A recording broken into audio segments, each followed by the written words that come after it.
शाबाश, एक लड्डू हो गया। आ जाओ आ जाओ आ जाओ। ये एक और। आ जाओ आ जाओ आ जाओ, बस एक और। बस हो गया, अब नहीं खाऊंगा। मुंह खोलो मुंह खोलो। आ ई।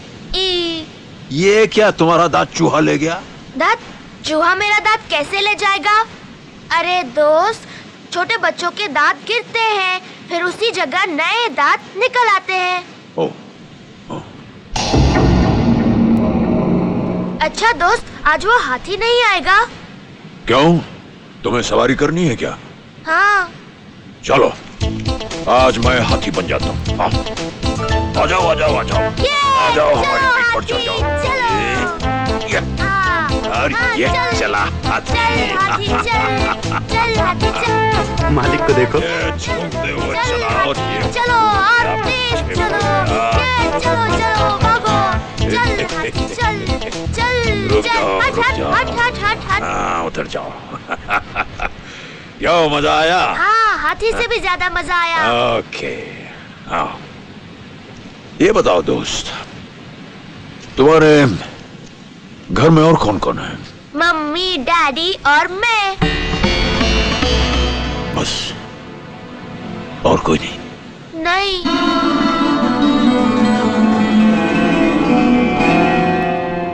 सुनिए, दादी, दादा, दो चाचा और चाची भी हैं, मगर कहाँ रहते हैं पता नहीं। ये सब किसने बताया तुम्हें? डैडी ने बताया। और क्या बताया उन्होंने?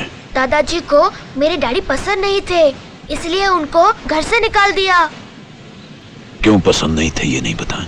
पढ़ते लिखते नहीं थे, इसमें दादाजी की क्या गलती है? मैं नहीं पढ़ूंगा तो डैडी भी मुझ पर नाराज होंगे, है ना? ओके, मेरे घर जाने का टाइम हो गया है, बाय। अरे सुनो, ये घर ले जाना। थैंक यू दोस्त, कल फिर मिलेंगे। सुनो जी, मैंने सबको कार्ड भिजवा दिया है, मगर बाबूजी को अभी तक कार्ड नहीं पहुंचा। उद्घाटन तो उन्हीं के हाथों होना है ना? हाँ राधा,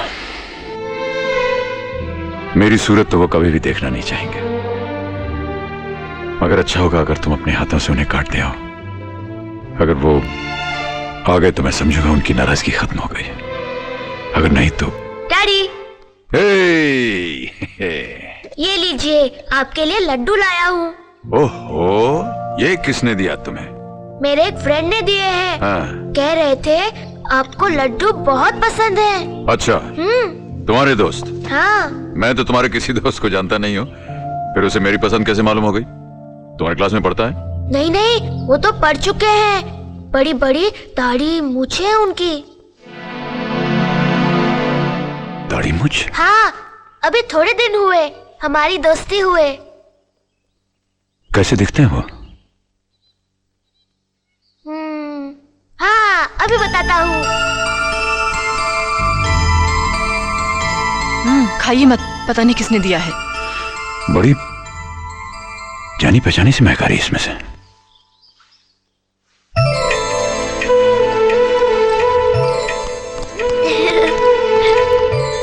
देखो डैडी, बिल्कुल ऐसे हैं मेरे दोस्त।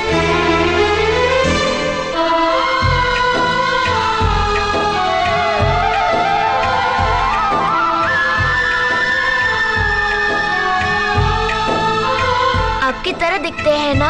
नहीं बेटे, ये मेरी तरह नहीं, मैं इनकी तरह दिखता हूं। और सुनो, अब अगर तुम अपने दोस्त से मिलोगे तो उनके पांव छूना, बड़ा सुख मिलेगा तुम्हें अगर वो अपना हाथ तुम्हारे सर पे रख दें।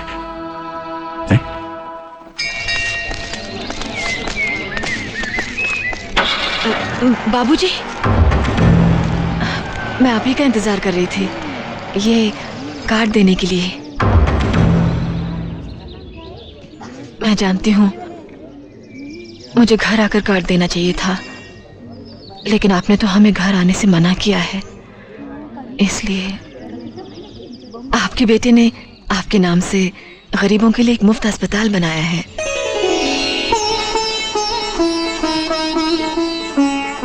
उनकी इच्छा है कि अस्पताल का उद्घाटन आप ही के हाथों हो। हमें बहुत खुशी होगी।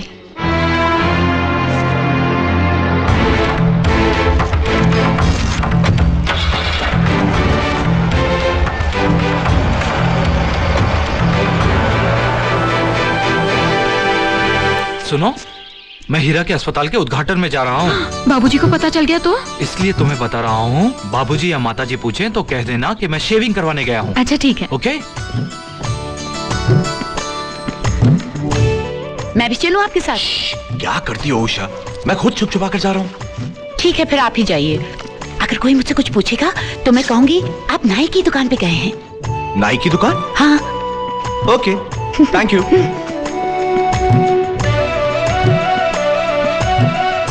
दादी माँ, आप भी शेविंग करवाने जा रही हो? मैं शेविंग करवाने? धत। ठीक है दादी माँ, आप हीरा काका के अस्पताल उद्घाटन में जाइए। दादाजी पूछेंगे तो मैं कह दूंगी आप मंदिर गई हैं। मेरी प्यारी गुड़िया।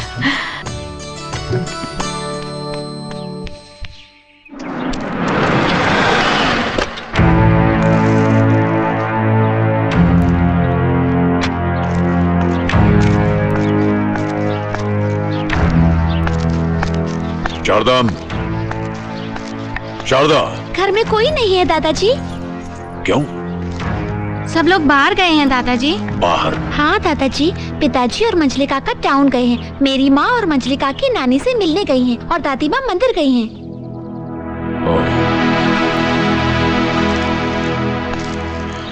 अच्छा, देखो मैं नीचे बगीचे में टहलने जा रहा हूँ। तुम्हारी दादी मंदिर से लौटें तो उनसे कहना कि मैं खाने के वक्त लौटूंगा। जी दादाजी।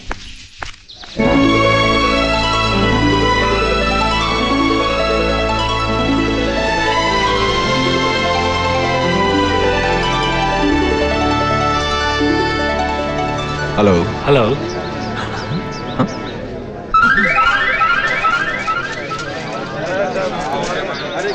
बाबूजी आएंगे ना? हाँ, मुझे यकीन है वो जरूर आएंगे।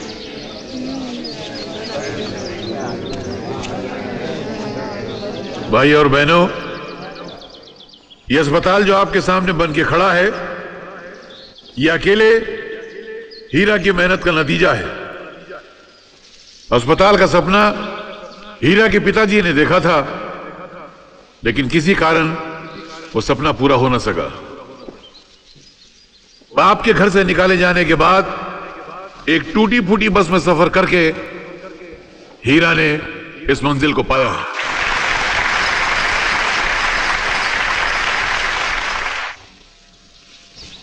औलाद तो हर माँ बाप की होती है, मगर माँ बाप को धन्य कर देने वाली हीरा जैसी औलाद कभी कभी जन्म लेती है।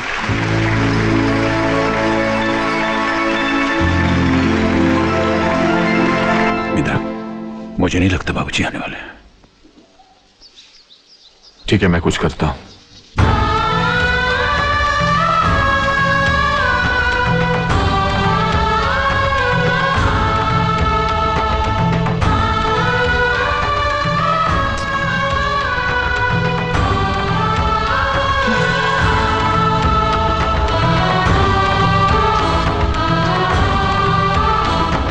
भाइयों और बहनों, जैसा कि आप जानते हैं, इस अस्पताल का उद्घाटन श्री ठाकुर भानु प्रताप के हाथों होना था, लेकिन एक जरूरी पंचायत में जाने की वजह से वो यहां नहीं आ सके। इसलिए उन्होंने अपने आशीर्वाद के साथ एक संदेशा भेजा है कि इस अस्पताल का उद्घाटन उनका पोता छोटे ठाकुर भानु प्रताप करें।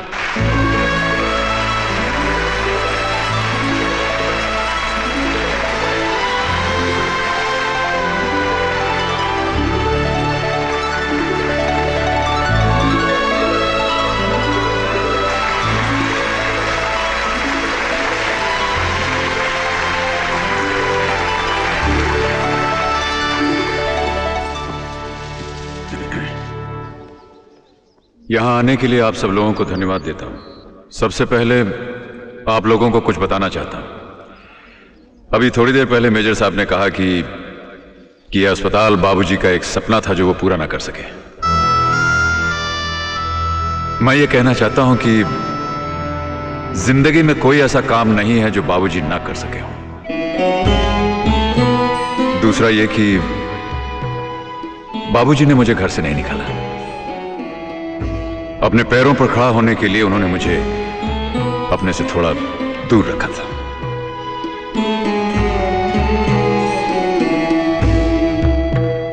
पेड़ से जब कोई टहनी टूटती है तो पेड़ और टहनी दोनों को दर्द होता है।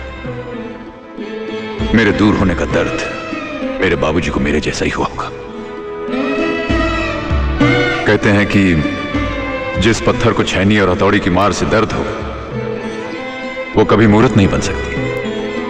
जो खेत हल चलाने से दुखी हो वो अनाज कभी पैदा नहीं कर सकता। मां बाप की डांट, छैनी, हथौड़ी, हल जैसे जरूर हैं, मगर ये डांट ही हमें शिक्षित करती है, यही हमें प्रेरणा देती है। मैं तो बहुत ही नाकारा निकम्मा था, मगर आज जो कुछ भी हूं बाबूजी की डांट की वजह से। अगर आज मैं अपने पैरों पर खड़ा हूं तो बाबूजी की प्रेरणाओं की वजह से।